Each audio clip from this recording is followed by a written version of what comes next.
Oh, it's nippy out there. Oh, hello there. I'm Mr. Perkins. I've just popped into Mr. Edwards' signal box here to warm up before my next train. Oh, Mr. Edwards always keeps a nice fire going, especially when it's snowing. I think I'll keep my scarf on, though, for now. I think I remember a story about an engine wearing a scarf. I think it's in one of these books. Ah, yes. Here it is. Shall I read it? A scarf for Percy. It was snowing on Sodor.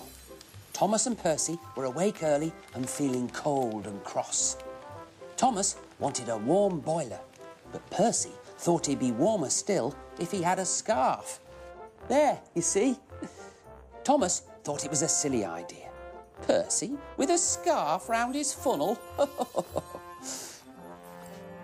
The Fat Controller had pressed his best trousers to wear when he had his picture taken. "I shall pack these in my trunk for later," he said. Out on the tracks, Percy couldn't stop thinking about scarves. He saw them everywhere. "My funnel's cold," he puffed. "I want a scarf." "Engines don't wear scarves," said Henry. "Engines with proper funnels do," snorted Percy. "You've only got a small one." Percy's driver liked to switch off Percy's steam outside the station so he could sneak up quietly and surprise the coaches. The porters were taking some luggage across the tracks, including the Fat Controller's trunk. They didn't hear Percy coming, and Percy bumped right into the trolley. Boxes and bags flew everywhere, and sticky jam splattered over everyone. Jam?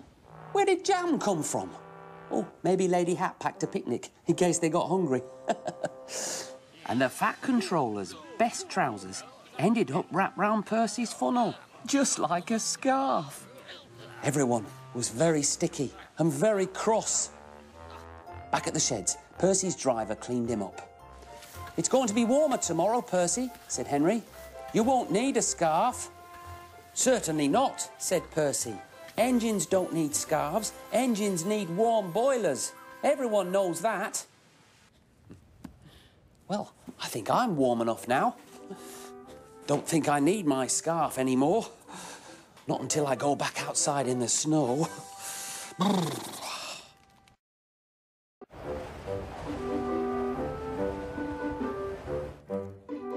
Oh, hello again. Just answering some of the mail. We get a lot of mail asking us about life here on the railway. I've got a letter here from a Mr. Murray who's asking about Tidmouth sheds. So I'm sending him this postcard, telling him all about them. Tidmouth sheds are on the west of the island, near Tidmouth. Near Tidmouth. Tidmouth sheds have berths for 7 engines. The engines that usually stay there are Thomas, Percy, James, Emily, Edward, Gordon and Henry. Toby is part of the steam team too, but there isn't a berth for him in the shed. Duck used to spend the night in Tidmouth sheds, but that's Emily's place now, and Duck has his own shed with Oliver on his branch line. When the engines gather at Tidmouth sheds, they talk and tell each other stories as they settle in for the night and let their boilers cool down. They talk about whatever's happening on the island, and sometimes they tell each other spooky stories. At the front of Tidmouth sheds is a big turntable.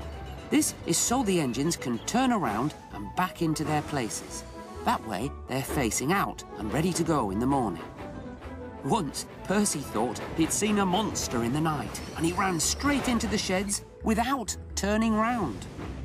Another time, the turntable got frozen in the wintry weather, and it wouldn't turn, so it only lined up with one berth. It's much better for engines to sleep in a shed than out in the cold and wet. Bad weather can cause rust, and a shed is a place where the drivers and firemen can look after their engines and keep them maintained.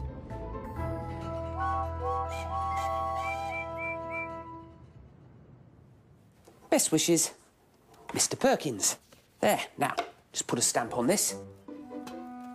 Pop it in this mailbag. There we are. I'm just in time to get all this mail to the mail train. Still snowing out there. Better wrap up warm. Don't you forget to wrap up warm too. I'll see you all again soon. Goodbye.